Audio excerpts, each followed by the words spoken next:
C'est fort. Waouh. Que Dieu nous bénisse. Que sa paix soit avec nous. Amen. Alors, on va aller dans le livre des Chroniques, le chapitre 2. Je vais lire le 2 Chroniques, chapitre 9, verset 20. Alors, 2 Chroniques 9, 20 dit: tout le service à boisson du roi Salomon était en or, et toute la vaisselle du palais de la forêt du Liban en or fin. Car du temps du roi Salomon, l'argent était considéré comme un métal sans grande valeur. Alors, les amis, c'est cette question-là que je continue de soulever partout où je passe depuis un moment jusqu'à ce que l'affaire la tarisse. Du temps de l'époque de Salomon, l'argent n'était qu'un métal sans grande valeur. Toi et moi, à notre époque, l'argent a gagné tellement en valeur qu'on se lève à 5 h du matin. On s'en va pour revenir à 20 h pour ne récolter que des miettes. Alors, comparons les époques. Salomon était sous une ancienne alliance. Et notre alliance est déclarée avoir plus de valeur, plus de puissance, plus de notoriété que l'ancienne alliance sous laquelle était Salomon. Alors, sous une alliance inférieure, l'argent n'est rien. Et sous une alliance supérieure, l'argent nous fait souffrir. On a des questions à se poser. Alors, vous comprenez que ce qui a fait la force de Salomon était une question de relation entre lui et Dieu. Son père lui a dit: si tu sers fidèlement le Dieu que j'ai servi, il fera dans ta vie au-delà de ce qu'il a fait dans ta vie.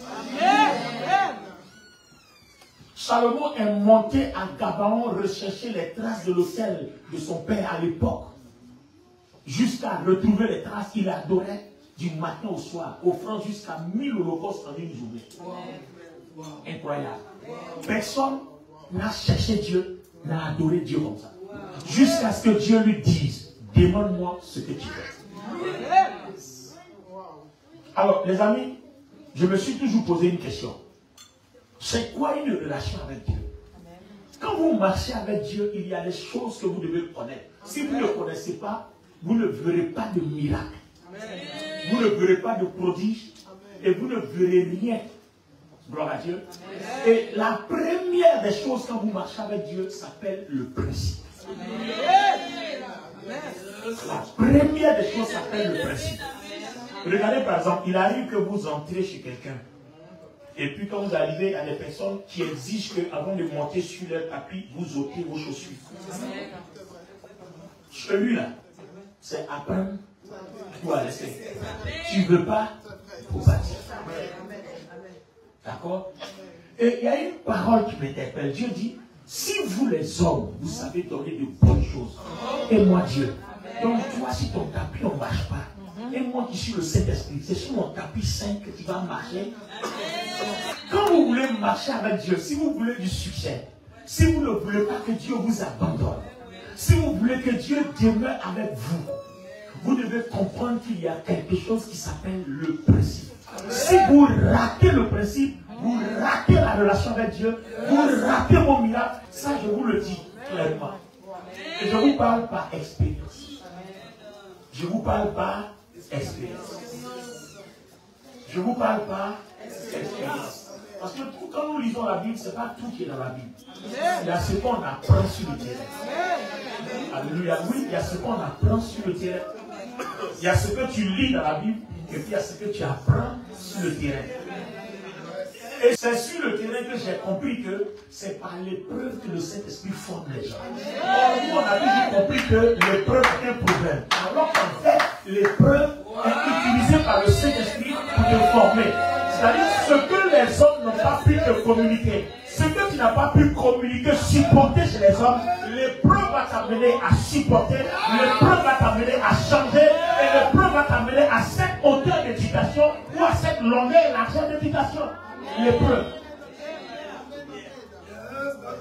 Donc, vous comprenez que celui qui ne veut pas que Dieu le façonne par l'épreuve, c'est simple. Suis les principes. C'est ce que j'ai compris. J'ai mis fin à mes épreuves quand j'ai compris les Je te parle par expérience. J'ai mis fin à mes épreuves quand j'ai compris ce qu'on appelle le principe. Alors, le principe, c'est quoi? Vous voyez, le principe, c'est le modèle dont Dieu se sert, c'est-à-dire la base. C'est la chose sur laquelle Dieu s'appuie pour qualifier quelqu'un. Je vous explique. J'ai pris un passage ici. Va avec moi dans Actes des Apôtres, le chapitre 10. Lis avec moi à partir du verset 1. Il y avait à Césarée un homme nommé Corneille, centenier dans la cohorte dite italienne. Cet homme était pieux et craignait Dieu avec toute sa maison. Il faisait beaucoup d'aumônes au peuple et priait Dieu continuellement. La 9e heure du jour, il vit clairement dans une vision un ange de Dieu qui entra chez lui et qui lui dit « Corneille !» Les regards fixés sur lui et saisi d'effroi, il répondit « Qu'est-ce, Seigneur ?» Et l'ange lui dit « Tes prières et tes aumônes sont montées devant Dieu et s'en est souvenu. Envoie maintenant des hommes à Jopé et fais venir Simon, surnommé Pierre. Il est logé chez un certain Simon, corroyeur, dont la maison est près de la mer. » Dès que l'ange qui lui est parlé fut parti, Corneille appela 2 de ses serviteurs et un soldat pieux d'entre eux qui était attaché à sa personne, et après leur avoir tout raconté, il les envoya à Jopé. Le lendemain, comme ils étaient en route et qu'ils approchaient de la ville, Pierre monta sur le toit vers la 6e heure pour prier. Il eut faim et il voulut manger. Pendant qu'on lui préparait à manger, il tomba en extase. Il vit le ciel ouvert et un objet semblable à une grande nappe attachée par les 4 coins qui descendait et s'abaissait vers la terre, et où se trouvaient tous les quadrupèdes et les reptiles de la terre et les oiseaux du ciel. Et une voix lui dit « Lève-toi, Pierre, tue et mange. » Mais Pierre dit « Non, Seigneur, car je n'ai jamais rien mangé de souillé ni d'impur. » Et pour la seconde fois, la voix se fit encore entendre à lui. Ce que Dieu a déclaré pur, ne le regarde pas comme souillé. Regardez bien, je vous raconte juste l'histoire. Je vais me servir des figures. On suppose que le bishop Tano est Corneille. Et puis, le bishop Tano aime Dieu. Il sert Dieu à sa façon. Mais tout le monde le voit dans la ville comme un païen. Parce que tout simplement, il est romain. Corneille est un officier romain. Donc, lui, il n'est pas bien vu au milieu des Juifs. Parce qu'on se dit qu'il n'a pas la pratique judaïste. Donc, un ange de Dieu se révèle à Corneille. Qui peut jouer le rôle de Corneille là? Attends, toi, assois-toi. Quelqu'un va jouer le rôle de Corneille. Dionysien.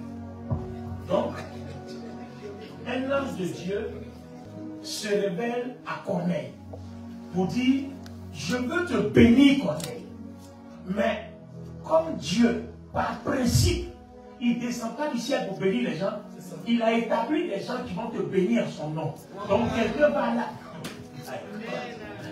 Est-ce que vous comprenez? Non, est-ce que quelqu'un comprend?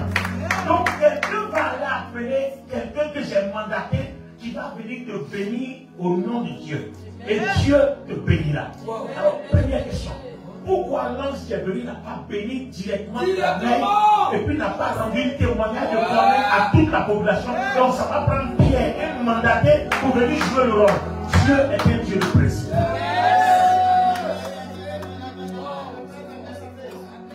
Dieu est un Dieu de principe.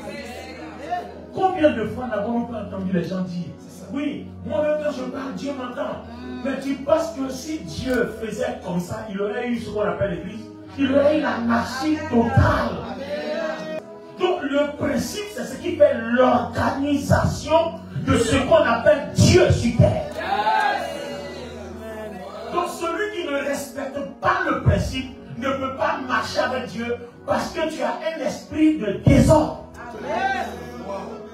L'ange n'a pas sauté Pierre. L'ange visite Corneille, mais il fait référence à Pierre. Corneille doit aller vers Pierre avant de venir vers Dieu. Ça ne veut pas dire que tu ne peux pas parler à Dieu directement, mais non, il y a des principes. Quand tu parles Dieu à Dieu directement, qui dépose les mains? Est-ce que les anges descendent dans ta maison la nuit pour déposer les mains? Même quand Dieu va se révéler à toi, c'est un homme qui va t'imposer les mains. Mais un homme mandaté. Dieu est un Dieu de principe. Tout ce qui dit, on n'a pas besoin de quelqu'un de mandaté, c'est des rebelles. C'est un esprit de rébellion à bas cet esprit de rébellion. Sinon, Dieu est un Dieu de principe. Alors regardez bien. Automatiquement, Corneille envoie des gens vers Pierre. Et regardez ce qui se passe. Comme Dieu est un Dieu de principe, pendant qu'il se révèle à travers un ange à Corneille, pendant que Corneille envoie des gens pour exécuter la parole de l'ange, le même Dieu s'en va se révéler à Pierre pour dire, il y a quelqu'un qui arrive, reçois-le. Mais il lui parle en parabole. Là va sortir le deuxième principe. Il lui parle en parabole. Donc, pour désigner de celui qui vient là, il n'a pas bon de le nommer, c'est pas bonne personne, c'est quelqu'un d'impur, c'est quelqu'un de bizarre, mais je veux que tu communies avec lui au nom du Seigneur. Amen. Donc Dieu m'a montré des quadrupèdes, des animaux, pour montrer que c'est un païen. C'est-à-dire, c'est pas quelqu'un qui est pur, mais je veux que tu le reçoives. Et c'est là que Pierre lui-même va tomber en faillite vis-à-vis des principes. Il dit, je n'ai jamais rien mangé d'impur. Et puis Dieu lui dit, qui t'a dit que c'est impur? Voilà une autre chose. Qui t'a dit que c'est impur? Oui, là Dieu nous enseigne un principe majeur qui va faire l'unité de l'Église. L'unité de l'Église, ça veut dire quoi? Corneille est déclaré impur, quadrupède, serpent et tout ça. Et tout le monde le voit comme un païen. Donc en fait, personne ne rend bonne presse de lui, on n'a pas bon témoignage de lui. Quelles que soient ses œuvres, il est reconnu païen. Donc vous voyez que dans le principe humain, une telle personne ne peut pas communier avec nous. Ça, c'est les humains. Mais dans la pensée de Dieu, une telle personne doit communier avec nous dans le sens qu'on doit la gagner pour le rendre pur. Amen. Amen, amen. Donc on se retrouve entre deux courants de pensée.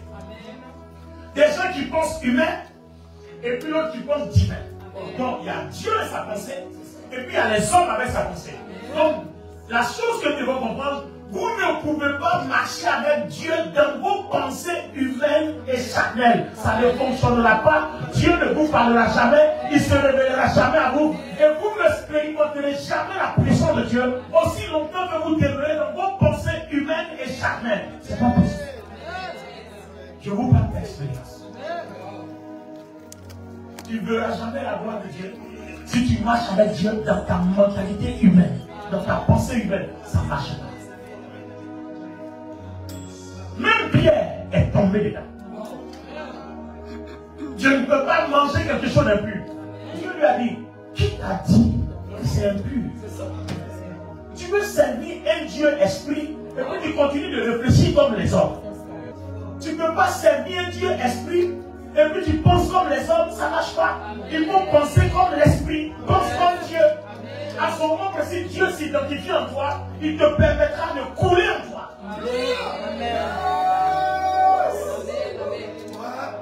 Alors, ça veut dire quoi? En quelques mots, en explication, ça veut dire quoi? Supposons qu'une telle personne est dans l'église. Tout le monde dit, oh, Dieu il n'est pas bien. Tout le monde, enfin, permettez-moi d'utiliser, tout le monde le batalise, il n'est pas bien. On parle mal de lui, on le repousse, on le calomnie. Or, il s'appelle que celui-là, Dieu l'aime dans ce qui est en lui que les hommes ne voient pas. Amen.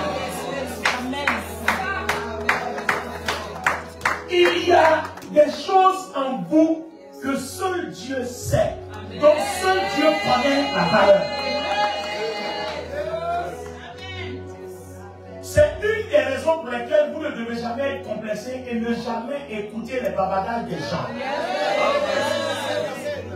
Ce principe-là veut que tu te remettes au verdict de Dieu. Pendant que tout le monde pense que tu es comme si, qu'est-ce que toi tu penses que Dieu pense que tu es? Ça c'est très important.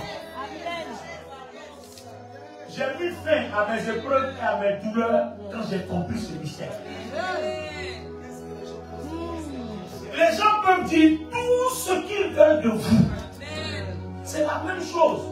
Dieu a montré au sujet de Corneille des serpents, des quadrupèdes. Ça veut dire que lui là, c'est pas bonne réputation.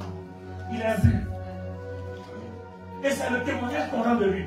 Mais Dieu dit, moi je rends un autre témoignage. Va avec lui, avec mon Saint-Esprit que je t'ai donné là. Avec le nom de Jésus que tu as là. Va avec les soldats là, chez l'homme impur là. Va manger avec les serpents là. Tu vas voir ce que ça donne. Qu'est-ce qui se serait passé si Pierre ne se rangeait pas dans la pensée de Dieu, dans le principe de Dieu, ou il se rangeait dans le principe des hommes? Alors la suite va nous donner, et c'est là que je vais m'arrêter. Écoutez bien, ce qui va se passer, quand l'homme Saint-Pierre, rempli du Saint-Esprit, bien onctionné, va arriver chez les quadrupèdes, serpents et l'impur Corneille, vous allez voir ce que le Saint-Esprit va faire au nom du Seigneur Jésus-Christ dans la maison de Corneille. Cela arriva jusqu'à 3 fois, aussitôt après l'objet fut retiré dans le ciel.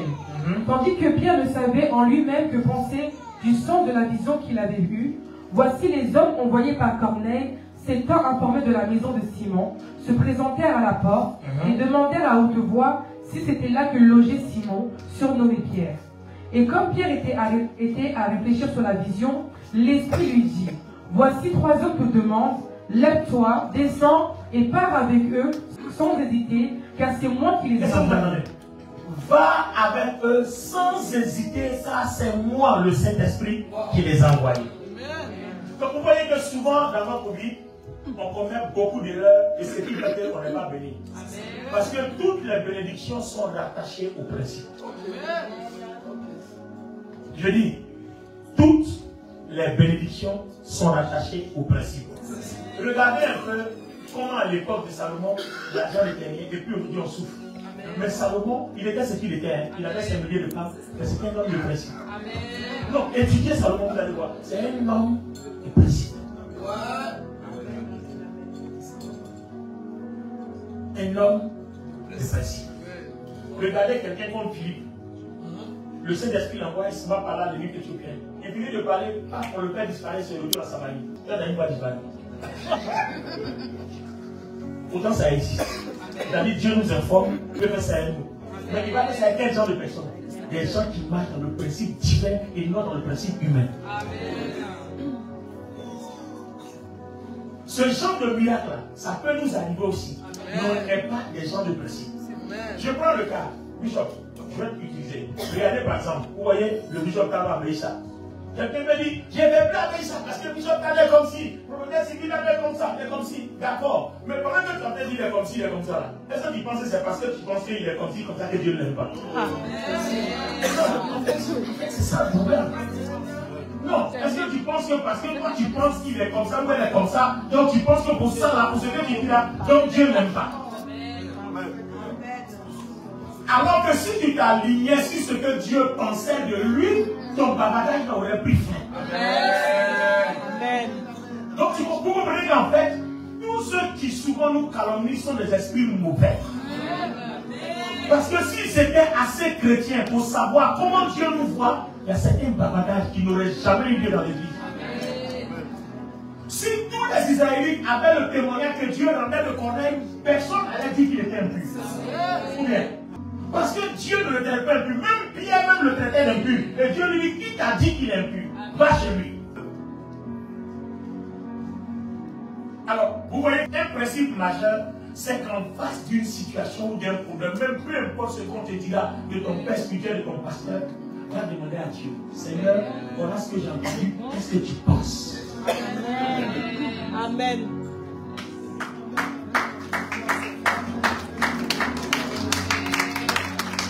Oh, toi, c'est les hommes qui ont venu te dire, Dieu a abandonné ton père spirituel. Et si leur témoignage était faux? Non. Et si leur témoignage était faux? Non. Et si leur témoignage était faux? Tu t'imagines ce que ta vie va devenir? Alors que Dieu t'a positionné là, pour que ce soit là que tu tires ta gloire. Amen. Le diable a envoyé quelqu'un pour te manipuler, pour te retirer de là. Sous prétexte que non, le bishop est comme ci, sa femme est comme ci, non, nous on n'est pas comme ça. Mais va demander à Dieu, Seigneur, tu es avec eux ou tu n'es pas avec eux? C'est le songe de quelqu'un que tu apprends pour mener ta vie de foi. C'est C'est le rêve de quelqu'un qui apprend à faire ta foi. Non, mais attends, il y a quelque chose qui ne va pas, non? C'est le rêve de quelqu'un que toi tu vas prendre pour aller au paradis. Toi-même, tu dois tirer pas. Donc, si quelqu'un a rêvé qu'il a vu des quadrupèdes, toi, va rêver, tu vas pas expliquer. Ou bien?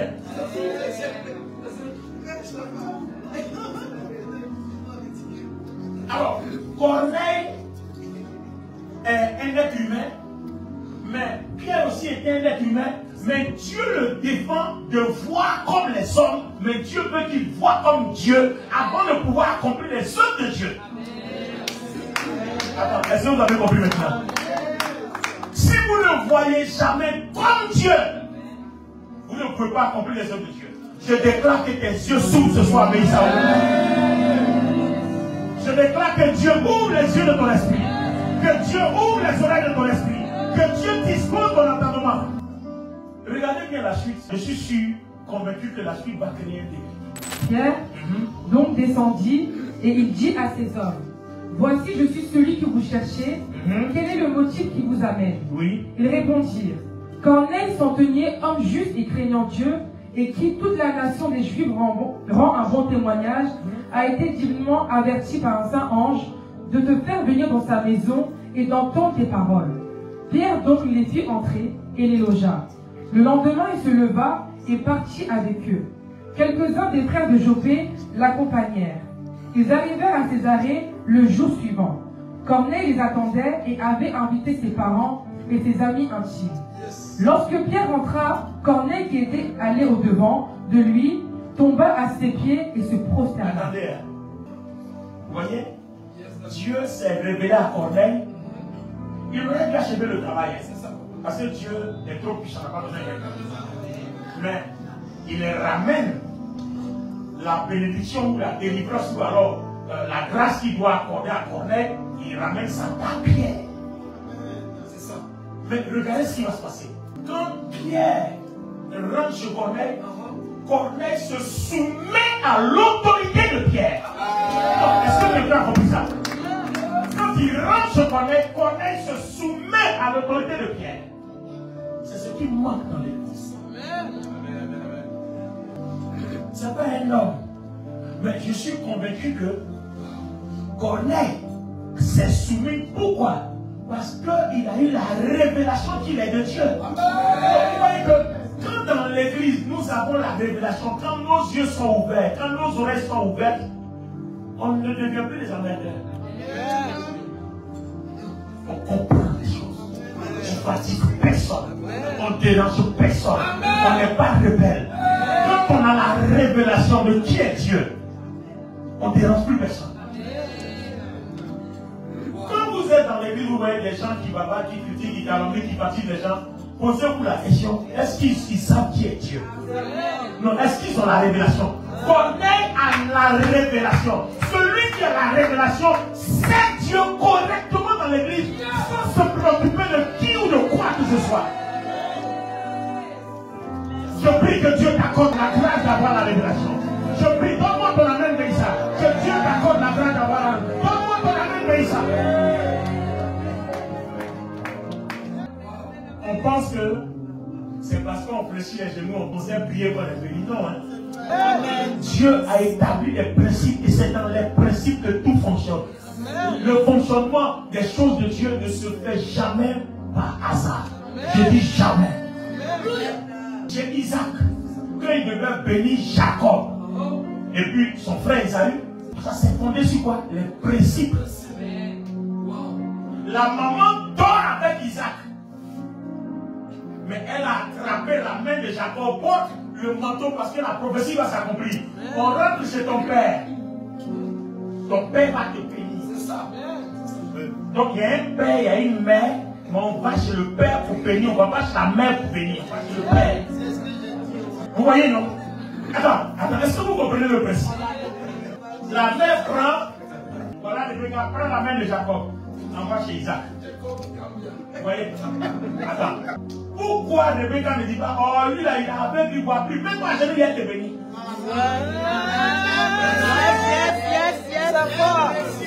Pourquoi? Parce qu'il y a un principe. Si Rebecca fait ça, Dieu va la maudire. Parce que le le principe n'autorise pas ça. Le principe veut que de façon consciente, Rebecca prenne Jacob et l'envoie chez Isaac. Même s'il ne voit pas, sa parole est reconnue par autorité par Dieu. Est-ce que vous comprenez la Bible? Les amis, la Bible n'est pas un roman. C'est un livre spirituel. Ce n'est pas un roman. On ne lit pas ça comme un livre. C'est un livre spirituel. Vous n'avez pas vu le souvent quand vous venez la voir, allons voir papa. Quand vous allez allons chez papa. Toutes les fois qu'elle m'a fait ça, les miracles vont s'opérer, mais ça de façon claire. Regardez un peu les couples de pasteurs dans les églises où madame est leader, monsieur est leader, où il y a madame prend la partie des dîmes, monsieur prend la partie des dîmes, on va d'abord prendre la partie, vous allez voir, les miracles là s'arrêtent, Dieu ne fait plus. Regardez bien, vérifiez bien. Parce que quand le principe est bafoué, le service du Saint-Esprit ne fonctionne plus. Lisez le livre de Jérémie.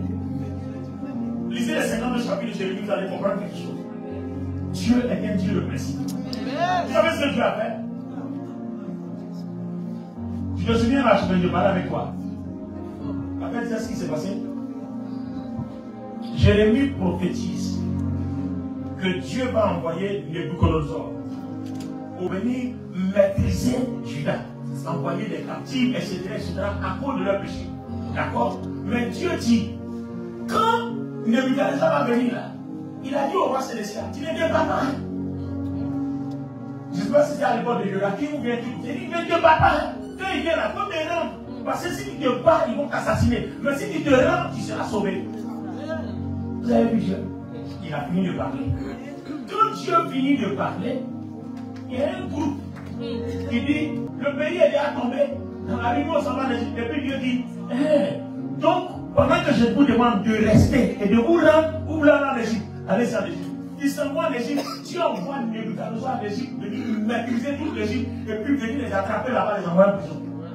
Donc, à cause de Nebuchadnezzar, le roi Néco en Égypte a eu des problèmes à cause de cela. Vous avez vu les principes? C'est-à-dire qu'ils sont allés rentrer, créer des problèmes à quelqu'un. Vous voyez que par principe, quelqu'un qui a poursuivi par une malédiction, quand il t'attache à la personne, c'est le problème qu'il y a eu. Lisez Jérémie, vous allez voir.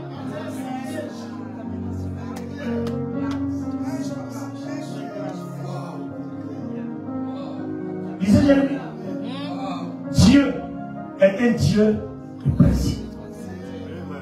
Et après il dit, quand je vais finir de corriger, je vais rétablir les Égyptiens. Ce n'est pas de leur faute. Je les ai frappés parce que les gens ont mis leur confiance en eux au lieu de mettre leur confiance en Dieu. Mais je vais rétablir l'Égypte. Mais après, je vais corriger les Nebuchadnezzar parce que lui aussi, il est idolâtre. Et puis, ça va corriger l'idolâtre. Vous voyez les principes de Dieu. Toi, tu es impur et puis tu juges les gens impurs. Alors, Pierre rentre sur Corneille. À peine il a ouvert la bouche pour parler de Jésus-Christ, le Saint-Esprit est descendu, la maison de Corneille a commencé à parler en langue. Il a fini de présenter Jésus. Tout le monde a commencé à parler en langue. Le Saint-Esprit a rempli la maison. Alors, ma question. Quand Pierre rentre et puis tout le monde est baptisé du Saint-Esprit à la puissance de Dieu, Dieu montre sa miséricorde, Dieu montre sa gloire. Dites-moi. Si Pierre était rentré dans les raisonnements humains, il est impur, il est ceci, que se serait-il passé de la venue de Corneille et de tous ceux qui étaient dans sa vie? Donc regardez comment le manque de principe tue la grâce. C'est la conclusion, c'est là que je vous l'ai.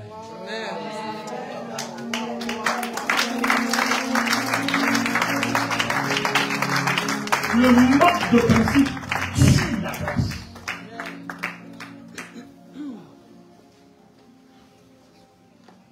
Le manque de principe tue la grâce.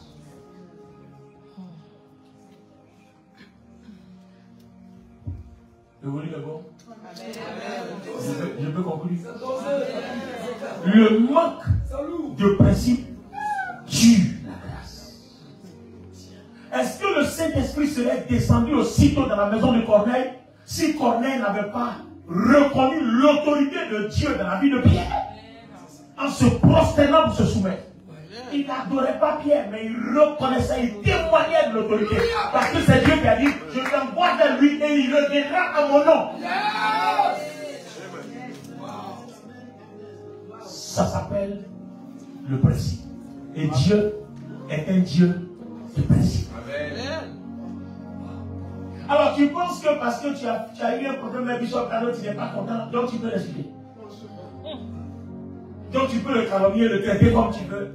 Donc tu penses que Dieu de principe va être d'accord avec toi. Parce que tu n'es pas content de lui. Parce que toi tu n'es pas content de lui, donc ça fait que ça va être universel. Dieu aussi ne va pas être content de lui. Donc vous voyez qu'on lit mal nos Bibles. On ne lit pas avec l'esprit. On lit avec notre intelligence intellectuelle. Ça ne fonctionne pas. Dieu avait rejeté le roi Saül. Il a enlevé l'onction sur Saül. Il a déposé sur David.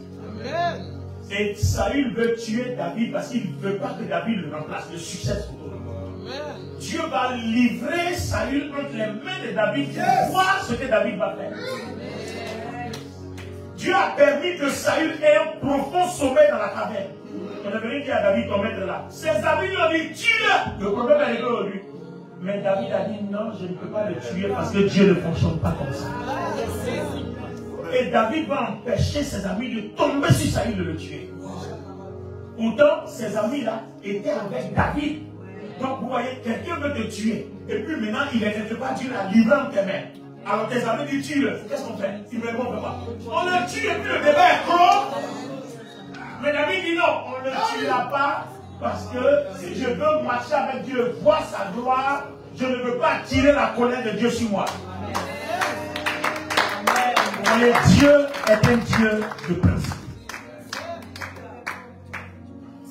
Alors David, il va seulement couper un bout du manteau en guise de témoignage. Mais quand il a coupé la Bible, il a senti son cœur battre. Le Saint-Esprit a commencé à le menacer. Tu recommences encore 2 fois de te tuer ici. Il a coupé seulement le pan. Et il est sorti de la caverne. Et de loin, il appelle Saül. Il dit, voici, j'aurais pu te tuer. Mais moi, je me remets au principe de l'Éternel. Toi, tu me poursuis, tu me fais du mal. Mais regarde, j'ai coupé un morceau juste pour témoigner que j'aurais pu te tuer. Mais je ne veux pas te tuer parce que si je te tue, j'attirerai la colère de Dieu sur moi. Mais est-ce que humainement, s'il le tue, c'est pas normal? Donc vous voyez que ce qui est juste humainement n'est pas forcément juste spirituellement. Non, est-ce que je parle à quelqu'un? Est-ce que le Saint-Esprit parle à quelqu'un?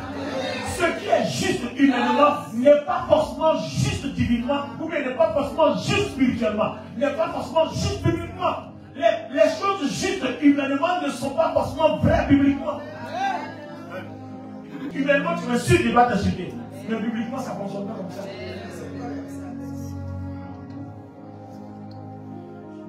Et à plus forte raison, tu vas insulter ton père spirituel. Tu vas écrire des posts sur lui, sur Facebook, parler en parabole, dénigrer sa vie. Et puis Dieu dit rien, et puis tu penses que tu es sauvé. Au contraire, sous la grâce, quand Dieu dit rien, c'est grave. Vous savez, sous la grâce, il y a 2 sortes. Soit Dieu envoie des prophètes pour t'avertir, soit qu'il te laisse un temps de repentance. Mais généralement, quand Dieu dit rien, s'il dit rien, c'est que tu ne seras pas sauvé. La grâce est dangereuse. Tu peux faire les choses, Dieu dit rien. Tu penses que comme Dieu dit rien, donc c'est le libertinage, tu peux continuer. Mais en réalité, tu n'es pas sauvé. En fait, tu n'es pas un élu. Mais un élu, quand il est en train de s'égaler, Dieu va susciter toute la matière de Dieu pour le repositionner. Mais quand tu fais que Dieu ne parle pas, c'est n'est pas bonne personne. Si un élu pêche, Dieu va permettre qu'il y ait du type, tout ça va le ramener. Maintenant, toi, tu pêches et puis il n'y a rien du tout, et puis tu es content, tu avances, il n'y a rien. Il faut commencer à pleurer. C'est parce que tu n'es pas reconnu au ciel.